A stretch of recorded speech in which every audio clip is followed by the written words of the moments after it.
الحمد لله نحمده ونستعينه ونستغفره ونؤمن به ونتوكل عليه ونعوذ بالله من شرور أنفسنا ومن سيئات أعمالنا من يهده الله فلا مضل له ومن يضلله فلا هادي له ونشهد أن لا إله إلا الله وحده لا شريك له ونشهد أن محمدًا عبده ورسوله أما بعد فأعوذ بالله من الشيطان الرجيم بسم الله الرحمن الرحيم آمن الرسول بما أنزل إليه من ربه والمؤمنون كل آمن بالله وملائكته وكتبه ورسله لا نفرق بين أحد من رسله وقالوا سمعنا وأطعنا غفرانك ربنا وإليك المصير صدق الله العظيم۔ محترم ناظرین سامعین، السلام علیکم ورحمۃ اللہ وبرکاتہ۔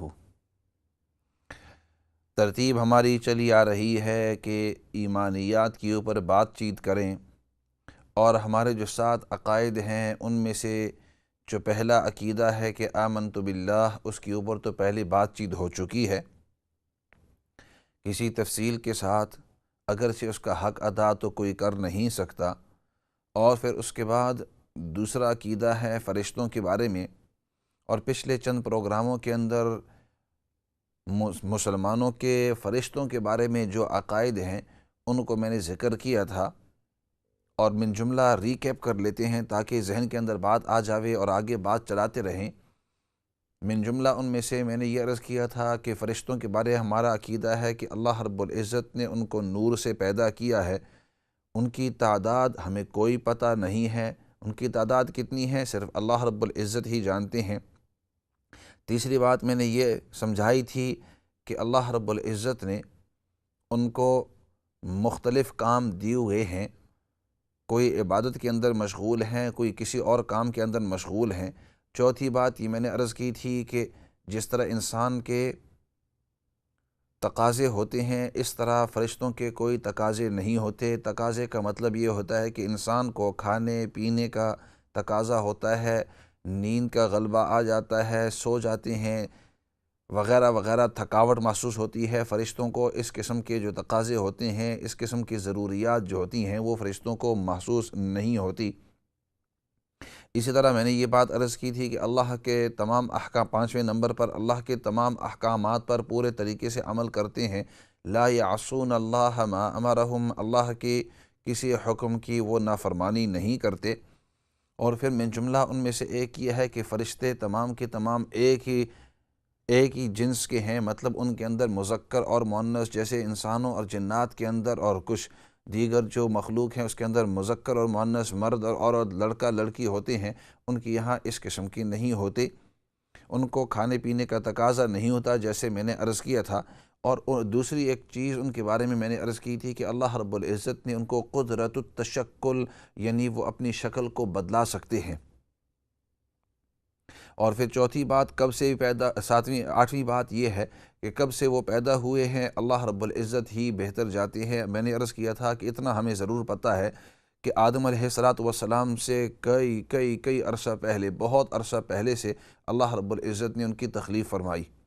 اور اس کے علاوہ باقی بھی کچھ من زمن اس کی چیزیں عرض کی تھی۔ اب یہ ہے کہ فرشتوں کے جیسے اس کی تعداد، تمام کی تعداد ہمیں پتہ نہیں ہے۔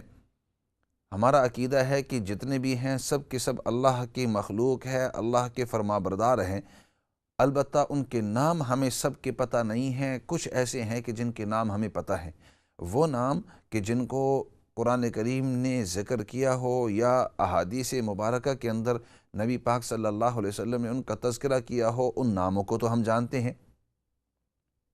اور وہ نام کہ جن کو قرآن کریم نے ذکر نہیں کیا یا احادیث مبارکہ نے ان کا تذکرہ نہیں کیا یا صحابی نے اس کا ذکر نہیں کیا ہے، کیونکہ اگر صحابی بھی اس کو ذکر کرتے ہیں تو ہمیں یہ پتہ ہے کہ صحابی جو بات بھی کہتے ہیں وہ نبی پاک صلی اللہ علیہ وسلم سے انہوں نے سیکھی ہوئی ہوگی، اس لیے تو وہ بات کہہ رہے ہیں اپنی طرف سے۔ کوئی صحابی کوئی بات اپنی طرف سے کبھی نہیں کہتا، تو اگر کسی صحابی نے بھی کوئی غیب کی باتیں یا کوئی مغیبات میں سے یا ایسی چیز جو عام طور پر ہمیں نظر نہیں آتی، سمجھ نہیں آتی، وہ اگر اس نے بتلائی ہو تو ہم کہیں گے کہ نبی پاک صلی اللہ علیہ وسلم سے اس صحابی نے سنا ہوا ہوگا۔ اب آگے چلتے ہوئے جیسے میں نے عرض کیا کہ ان کے تمام کے نام تو ہمیں پتہ نہیں ہیں، کچھ ایسے ہیں کہ جن کے نام ہمیں پتہ ہے اور ان کے کام بھی ہمیں پتہ ہے، اور وہ مثال کے طور پر سب سے پہلے جو 4 بڑے فرشتے ہیں یا جو بڑے ہیں مرتبے کے لحاظ سے، ان میں سے سب سے پہلے نمبر پر ہیں سیدنا جبرائیل علیہ السلام، اور سیدنا جبرائیل علیہ السلام تمام کے تمام فرشتوں کے سردار ہیں، لیڈر ہیں، انچارج ہیں، اور اللہ رب العزت نے سب سے بڑی ذمہ داری اور سب سے اہم اور محتم بالشان ذمہ داری جو ہے وہ انہی کو دی تھی، اور وہ ہے وحی۔ سیدنا جبرائیل علیہ السلام وحی لے کر آتے تھے، تو خیر ان کے کام جو ہیں وہ بھی من جملہ ذکر کرتے رہیں گے، پہلے ان کے نام ذکر کر دیتے ہیں۔ فرمایا جو 4 بڑے فرشتے ہیں اہم اور جو لیڈر فرشتے ہیں، فرمایا ایک ہیں سیدنا جبرائیل علیہ السلام، دوسرے نمبر پر ہیں سیدنا میکائیل علیہ السلام، تیسرے نمبر پر ہیں اسرافیل علیہ السلام، اور چوتھے نمبر پر ہیں ملک الموت۔ یہ 4 بڑے فرشتے ہیں۔ بعض لوگ یہ کہتے ہیں کہ ملک الموت کا نام ہے عزرائیل۔ اب عزرائیل بھی آپ ان کو کہہ سکتے ہیں، اور لیکن مشہور ہے ملک الموت، یعنی موت کے جو ذمہ دار فرشتے ہیں، وہ فرشتے جو موت کے ذمہ دار ہیں ان کو ملک الموت کہا جاتا ہے۔ تو یہ 4 بڑے فرشتے ہیں۔ اچھا، ان کے علاوہ باقی جو فرشتے ہیں 2 جن کو کرامن کاتبین یعلمون ما تفعلون، قرآن کریم نے ان دونوں کا ذکر کیا ہے۔ کرامن کاتبین یعلمون ما تفعلون، وہ جانتے ہیں جو کچھ بھی نیک جو کچھ اعمال تم کرتے ہو یہ کرامن کاتبین جانتے ہیں۔ اور یہ صرف 2 فرشتے کرامن کاتبین نہیں ہیں، بلکہ یہ 2 قسم کے فرشتے ہیں۔ یہ 2 قسم کے فرشتے ہیں۔ ایک گروپ کو کرامن کہتے ہیں کاتبین، یہ 2 قسم کے فرشتے ہیں، اور ایک قسم اور دوسری قسم، اور انشاءاللہ ان کی تفصیل بھی عرض کرتا جاؤں گا کہ یہ وہ فرشتے ہیں کہ جو انسانوں کے جنات کے اعمال کو لکھ رہے ہیں، نیک اعمال کو لکھ رہے ہیں، اور کچھ فرشتے جو دوسری گروپ ہے وہ برے اعمال کو لکھ رہے ہیں، اور ان کی تفصیل عرض کروں گا کہ کیسے ان کا صبح اور شام ان کی شفٹ جو ہے وہ بدلتی ہے۔ تو 4 جو تو بڑے بڑے فرشتے ہو گئے، ان کے بعد 5ویں نمبر پر کرامن کاتبین، یہ 2 فرشتے ہو گئے۔ تو اب تک یہ 2 قسم کے، تو یہ اب تک 6 نام آ گئے آپ کے سامنے۔ اب اس کے بعد 7ویں نمبر کے اوپر حفظہ، قرآن کریم نے ان کا تذکرہ کیا ہے، حفظہ ان کا تذکرہ کیا ہے، اور یہ وہ فرشتے ہیں کہ اللہ رب العزت نے ان کو مقرر کیا ہے انسانوں کی حفاظت کے لیے۔ اس کے علاوہ 2 اور قسم کے فرشتے ہیں جن کو منکر اور نکیر کہا جاتا ہے، منکر اور نکیر، اور یہ وہ فرشتے ہیں کہ جب انسان قبر کے اندر اس کو دفن کیا جاتا ہے، اور دفن کرنے کے بعد جب لوگ وہاں سے ہٹ جاتے ہیں تو یہ 2 فرشتے آ کر سوالات اور جوابات کرتے ہیں، تو یہ منکر نکیر ہوئے۔ اچھا، اس کے علاوہ جنت کے اندر بہت سارے فرشتے ہوں گے جو امدادی طور پر وہاں ہوں گے، لیکن جنت کے دروازے کے اوپر جو ذمہ دار فرشتہ ہوگا اس کا نام ہے رضوان،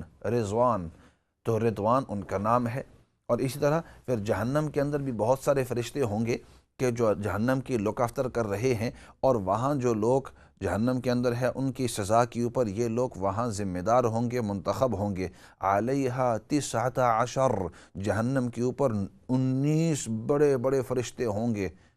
19 بڑے بڑے ذمہ دار قسم کے، علیہا 19۔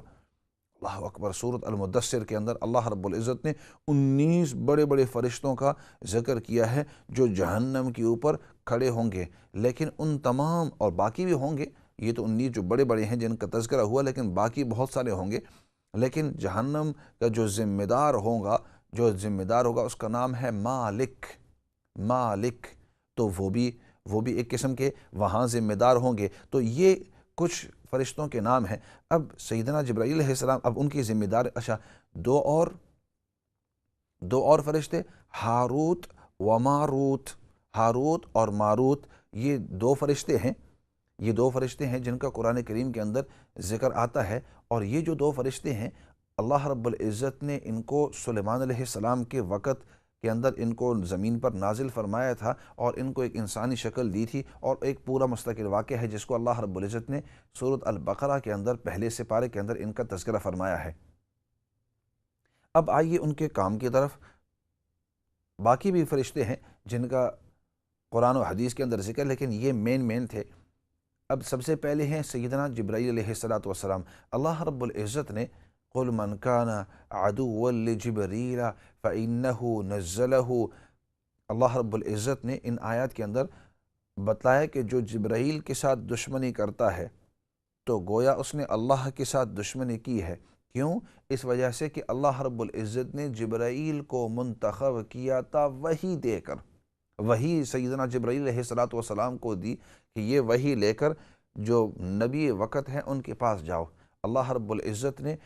سب سے اہم جو کام وحی کا، فرشتوں کے جو سردار ہیں اور محتم بشان سب سے بڑے فرشتے ہیں، ان کو سب سے بڑا کام دیا۔ اور وہ کام کیا کہ یہ وحی پہنچانی ہے کس کے پاس؟ مخلوق میں جو سب سے بہترین لوگ ہیں، یعنی نبی، انبیاء وقت، رسول جو ہوتے ہیں۔ مخلوق کے اندر ہمارا عقیدہ ہے کہ نبیوں کی جماعت یہ سب سے بہترین مخلوق کے اندر لوگ ہیں، سب سے بہترین لوگ ہیں تمام مخلوق کے اندر۔ تو سب سے بہترین اور سب سے اونچے والے درجے والے فرشتے کو سب سے اونچا والا کام، یعنی وحی کا پہنچانا، وحی والا کام، یہ ان کو سپرد کیا تاکہ مخلوق میں سب سے بہترین جو لوگ ہیں ان تک پہنچا لے، اور تاکہ اور فرمایا کہ روح القدس اور روح الامین، سیدنا جبرائیل علیہ السلام کی من جملہ القاب میں روح القدس بھی ہے اور روح الامین کہ بڑی ہی امانت دار ہیں، وحی کے پہنچانے کے اندر ذرہ برابر بھی خیانت نہیں کرتے، نہ بھولتے ہیں، نہ چوک جاتے ہیں، نہ وحی کے اندر کوئی کمی و بیشی کرتے ہیں۔ اللہ رب العزت نے اپنے علم اتم اور علم اکمل اور علم مکمل کے ذریعے اور علم لا منتہا کے ذریعے اللہ رب العزت نے ان کو منتخب کیا۔ کیوں؟ اللہ رب العزت کو پتہ تھا کہ یہ امانت دار ہیں، وفادار ہیں، اور وحی کے اندر کمی بیشی کبھی نہیں کریں گے، غلط آدمی کے پاس کبھی نہیں جائیں گے، صرف اور صرف جس کے پاس ان کو جانا ہوگا اس کے پاس جائیں گے، جو بات میں کہوں گا وہی بات پہنچائیں گے، جتنی بات میں کہوں گا اتنی پہنچائیں گے، نہ کمی کریں گے، نہ بیشی کریں گے، نہ اپنی طرف سے کوئی چیز ملائیں گے، اور نہ اپنی طرف سے کسی کے پاس جائیں گے میری اجازت کے بغیر۔ اللہ رب العزت نے اپنے فرشتوں میں سب سے اہم، سب سے محتم بشان اور سب سے عزت دار جو فرشتے ہیں ان کو اس وحی کے کام کے لیے منتخب کیا تھا۔ اور نبیوں کے پاس سیدنا جبرائیل علیہ السلام آیا کرتے تھے، اور جو وحی اللہ رب العزت ان کو دیتے، جو پیغام ان کو دیتے، سیدنا جبرائیل علیہ السلام اس فرشتے اس نبی کے پاس آ کر وہ پیغام ان کو پورے طریقے سے پہنچا دیتے۔ اچھا، ایک تو یہ کام ہوا سیدنا جبرائیل علیہ السلام کا۔ دوسرا کام یہ تھا کہ آپ صلی اللہ علیہ وسلم کی اور باقی بہت سارے انبیاء کے پاس آ کر ان کی مدد کرنا، ایک تو ذاتی مدد کرنا، ایک اجتماعی مدد کرنا۔ ذاتی طور پر بھی سیدنا جبرائیل علیہ السلام آپ صلی اللہ علیہ وسلم کے پاس وحی لے کر آئے اور آپ کی مدد فرمائی۔ اس کی مثال ایک مرتبہ اس طرح ہوا کہ مسلمانوں کا اور وہاں جو لوگ رہا کرتے تھے ان کا آپس کے اندر کافی عرصے سے کوئی آپس کے اندر تنازع تھا۔ انہوں نے کہا کہ آپ اس طرح کرو کہ اے مسلمانوں آپ ادھر آؤ، ہم آپ کے ساتھ صلح کرنا چاہتے ہیں۔ تو چنانچہ نبی پاک صلی اللہ علیہ وسلم وہاں تشریف لے گئے، انہوں نے بلایا اور انہوں نے کہا کہ ہم آپس کے اندر ایک ہی علاقے کے اندر رہتے ہیں، کیوں نہیں کہ ہم صلح کر لیں۔ تو انہوں نے نبی پاک صلی اللہ علیہ وسلم کو جب دعوت دی، آپ صلی اللہ علیہ وسلم نے فرمایا کہ ٹھیک ہے، میں ان لوگوں کے پاس چلا جاتا ہوں اس علاقے کے اندر اور ادھر بیٹھ کر ان سے بات چیت کر لوں گا۔ انہوں نے بڑی عزت کے ساتھ، احترام کے ساتھ مجھے بلایا ہے۔ آپ صلی اللہ علیہ وسلم اس علاقے کے اندر چلے گئے، اس محلے کے اندر چلے گئے۔ اب انہوں نے آپ سے فرمایا کہ آپ ایسے کرو کہ آپ مہمان ہیں، یہاں جو دیوار ہے اس دیوار کے ساتھ آپ آرام کر کے بیٹھ جائیں، ہم آپ کے ارد گرد اس طرح بیٹھتے ہیں۔ آپ صلی اللہ علیہ وسلم کو دیوار کے ساتھ، اس طرح دیوار تھی، دیوار پیچھے تھی، دیوار کے ساتھ اس طرح لگا کر آپ صلی اللہ علیہ وسلم وہاں بیٹھ گئے اس طرح، اور وہ جو لوگ تھے وہ ادھر۔ اب انہوں نے یہ ایک شرارت رکھی ہوئی تھی کہ انہوں نے آپس میں سوچا کہ یہ جو مسلمان ہیں آہستہ آہستہ یہ بڑھ رہے ہیں، اور یہ اگر ہم نے ان کے ساتھ دشمنی کی تو دشمنی کی وجہ سے ہم ہاریں گے، یہ جیت جائیں گے، کیونکہ یہ مضبوط بھی ہیں، اکٹھے بھی ہیں، اور ان کے اندر اتفاق بھی ہے، اور ان کی یہاں طاقت بھی ہے۔ تو اس لیے ہم ایسے کرتے ہیں کہ ان کا جو سربراہ ہے، نبی پاک صلی اللہ علیہ وسلم کے بارے میں کہہ رہے تھے، اس کو اگر ہم شہید کر لیں، قتل کر دیں، تو یہ الگ الگ ہو جائیں گے، آپس کے اندر بکھر جائیں گے، اختلاف ہو جائے گا، ان کا کوئی لیڈر نہیں بن سکے گا، پھر ہم ان کے اوپر قبضہ کر سکتے ہیں اور یہ ہماری ماتحتی میں دوبارہ آ جائیں گے جس طرح یہ پہلے تھے۔ تو انہوں نے سوچا کہ ان کے جو لیڈر ہیں محمد صلی اللہ علیہ وسلم، ان کو شہید کر لیتے ہیں۔ تو چنانچہ اس بہانے سے انہوں نے نبی پاک صلی اللہ علیہ وسلم کو بلایا تھا۔ تو دکھانا ایک تھا، دکھا رہے تھے ہم آپ سے پیار محبت کر رہے ہیں، لیکن ان کا مقصد تھا کہ ہم آپ صلی اللہ علیہ وسلم کو شہید کر لیں۔ اب کیا ہوا، جب آپ صلی اللہ علیہ وسلم نے جو سامنے بات تھی اس کو دیکھ کر کہ انہوں نے مجھے بڑے پیار سے بلایا ہے، ادھر بیٹھ گئے اور دیوار کے ساتھ بیٹھے ہوئے ہیں، ان سے پیار محبت کے انداز کے اندر باتیں کر رہے ہیں۔ جب آپ صلی اللہ علیہ وسلم اس طرح بیٹھے تھے، ان میں سے ایک نے اوپر والے کو اشارہ کیا، پیچھے دیوار تھی، وہ دیوار کے اوپر کھڑے تھے،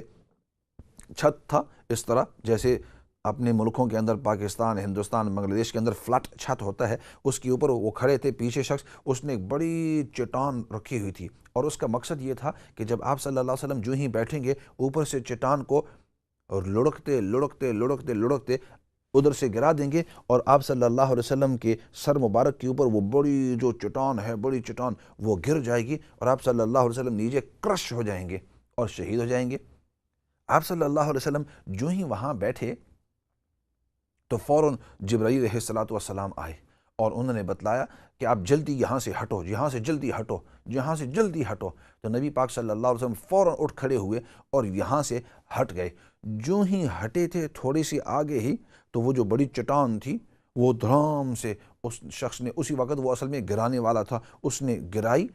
آپ صلی اللہ علیہ وسلم جو ہی تھوڑے سے آگے سے اور وہ نیچے گری، تو آپ صلی اللہ علیہ وسلم جب دیکھا کہ انہوں نے مجھے پیار محبت کی وجہ سے اور صلح کے طور پر اور صلح کرنے کے لیے انہوں نے مجھے نہیں بلایا تھا،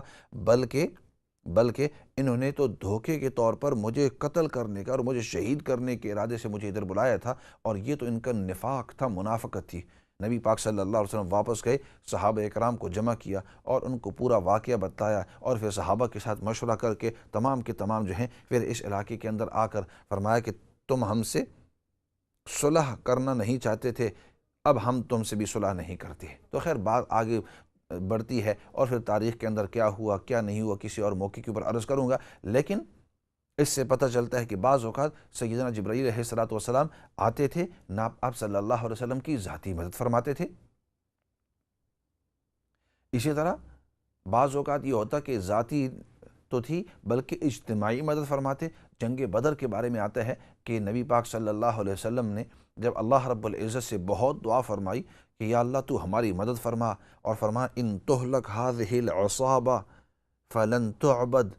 ابدا، یا اللہ اگر یہ چھوٹا سا ایک گروہ جو ہے یہ اگر ہلاک ہو گئے، یہ اگر اب شہید ہو گئے، اور یہ اگر اب ہار گئے، اور دوسرے جو دشمن ہیں وہ فتح ان کی ہو گئی، اور وہ جیت گئے اور انہوں نے ان کو ہرا لیا اور یہ شہید ہو گئے، فرمایا پھر تیری عبادت نہیں ہوگی زمین میں، تیری عبادت نہیں ہوگی زمین میں، یا اللہ تو ہماری مدد فرما۔ تو اللہ رب العزت کو تو ہر چیز کا علم ہے، لیکن نبی پاک صلی اللہ علیہ وسلم کو اور صحابہ اکرام کو تسلی دینے کے لیے فرمایا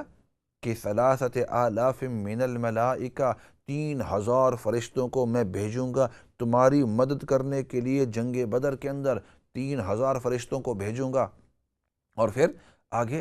جب وقت تھوڑا سا اور گزرا تو ان کو اور تسلی دینے کے لیے فرمایا 5,000 5,000 بھیجوں گا، پہلے میں نے 3,000 کا وعدہ کیا تھا، اب 5,000 فرشتے بھیجوں گا۔ اور پھر اس کے اندر روایات میں آتا ہے، تفاسیر کے اندر آتا ہے کہ اس کے اندر سیدنا جبرائیل علیہ السلام بھی آئے ہوئے تھے، اور صحابہ اکرام کے ساتھ اس جنگ کے اندر مدد فرما کر جو دشمن ہے، دشمن کو ہلاک کیا، دشمن کو شکست دی، مسلمانوں کو اللہ رب العزت نے فتح نصیب کی۔ مسلمانوں کی طاقت، مسلمانوں کی اخلاص، مسلمانوں کی وجہ سے بھی، اور ساتھ میں فرشتے بھی آپ کی مدد فرما رہے تھے۔ اسی وجہ سے ایک صحابی فرماتے ہیں کہ میں نے سنا کہ ایک فرشتے کی آواز، ایک آواز کہ اقبل یا حیزوم، حیزوم آگے چل، آگے چل، اپنے گھوڑے کو مخاطب ہو رہے تھے ان کے سفید۔ اور بعض صحابہ فرماتے ہیں ہم نے خود دیکھا کہ سفید سفید گھوڑے تھے اور کچھ شہ سوار تھے، ایسے لوگ تھے کہ جن کو ہم پہچانتے نہیں تھے۔ اور دوسرے صحابی فرماتے ہیں کہ میں نے دیکھا کہ میرے سے ایک دشمن سامنے آ رہا ہے، لڑنے والا سامنے آ رہا ہے، اور میں نے جب دیکھا کہ وہ جب قریب آیا ہی نہیں تو اس کی وہ وہاں سے اپنے گھوڑے سے گرا، اس کی گردن کسی نے کاٹ دی تھی۔ بعد میں مجھے پتہ چلا وہ فرشتے ہماری مدد کر رہے تھے۔ تو خیر، عرض کرنے کا مقصد کہ سیدنا جبرائیل علیہ السلام، اللہ رب العزت نے ان کو من جملہ کاموں میں سے ایک کام یہ دیا کہ آپ وہی انبیاء علیہ السلام کے پاس لے جائیں گے۔ دوسرا کام کہ آپ نبی پاک صلی اللہ علیہ وسلم کی ذاتی بھی مدد فرمائیں گے، اور پھر اجتماعی مسلمین کی بھی مدد فرمائیں گے۔ اس قسم کے کام بعض اوقات لوگوں کو دین سکھانے کے لیے، اور جیسے واقعہ پہلے عرض کیا تھا کہ سیدنا جبرائیل علیہ السلام آئے ایک اجنبی شخص کی شکل کے اندر، اور نبی پاک صلی اللہ علیہ وسلم سے سوالات کر رہے تھے کہ مل اسلام، اسلام کیا ہے، مل ایمان، ایمان کیا ہے، مل احسان، احسان کیا ہے، اور نبی پاک صلی اللہ علیہ وسلم ان سوالات کے جواب دیتے تھے۔ ادھر جبرائیل سوال کرتے، ادھر آپ صلی اللہ علیہ وسلم جواب دیتے، جبرائیل سوال کرتے، آپ صلی اللہ علیہ وسلم جواب دیتے، لوگوں کو سکھانے کے لیے، لوگوں کو تعلیم دینے کے لیے۔ معلوم ہوا کہ صرف ذاتی اور اجتماعی مدد کے لیے نہیں بلکہ دینی مدد کے لیے بھی، دین سکھانے کے لیے بھی، کیونکہ یہ بھی ایک راستہ تھا لوگوں کو دین سکھانے کا۔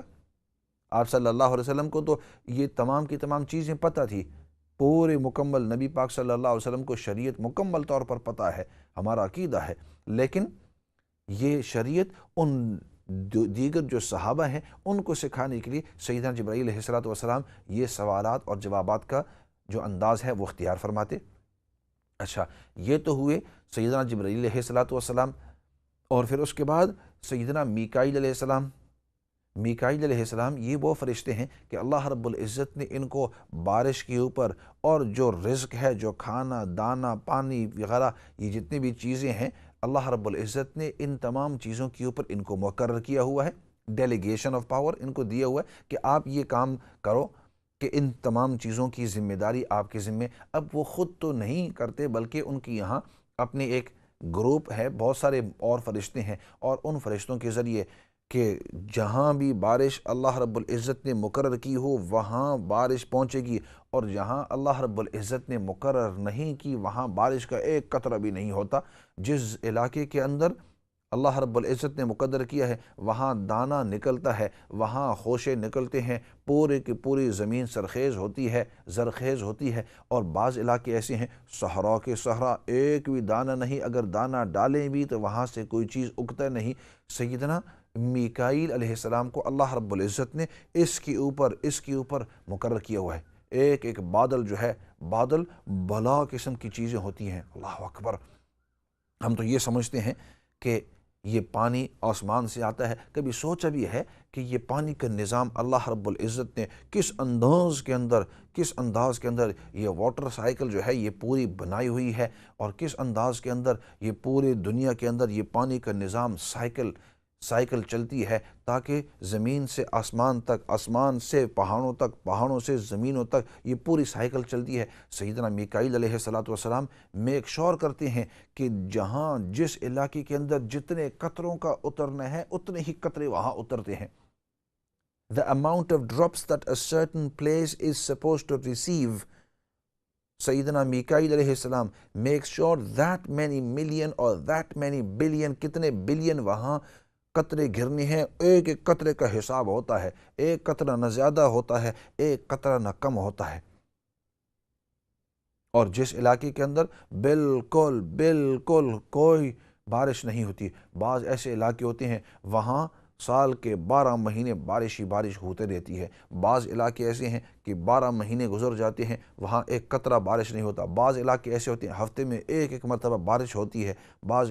بعض علاقے ایسے ہوتے ہیں ہفتے میں دو دو، ہفتے میں تین تین، بعض علاقے میں ایسے ہیں کہ ایک مرتبہ پوری اتنی سخت بارش ہوتی ہے، اتنی سخت بارش ہوتی ہے، اور پھر بارش نہیں، بارش کے علاوہ برف ہوتی ہے،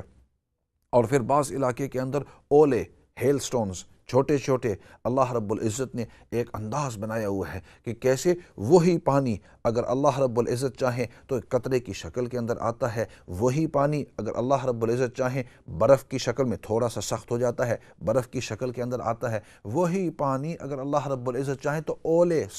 اولے کی سخت شکل کے اندر آتا ہے، گرتے رہتے ہیں۔ کوئی اولے چھوٹے ہوتے ہیں، کوئی موٹے ہوتے ہیں، کوئی درمیانی ہوتے ہیں۔ یہ تمام کا تمام جو نظام ہے اللہ رب العزت نے سیدنا میکائیل علیہ السلام کو بندوبست کے طور پر کہ آپ اس کا انچارج ہیں، آپ بندوبست کریں گے، آپ کے ماتحت پوری اس دنیا کے اندر فرشتے کام کریں گے، آپ انچارج ہیں، مینیجنگ کریں گے، یہ جو کام ہے اللہ رب العزت نے سیدنا میکائیل علیہ السلام کو دیا ہوا ہے۔ ایسے کرتے ہیں۔ اس کے اوپر بات چیت اور بھی ہو سکتی ہے، لیکن بریک کا وقت ہے، بریک کی طرف جاتے ہیں، اور بریک کے بعد واپس آ کر سیدنا میکائیل علیہ السلام کی جو ذمہ داری ہے اس کے اوپر تھوڑی سی اور تفصیل عرض کر دیں۔ تو فی الحال بریک کی طرف جاتے ہیں۔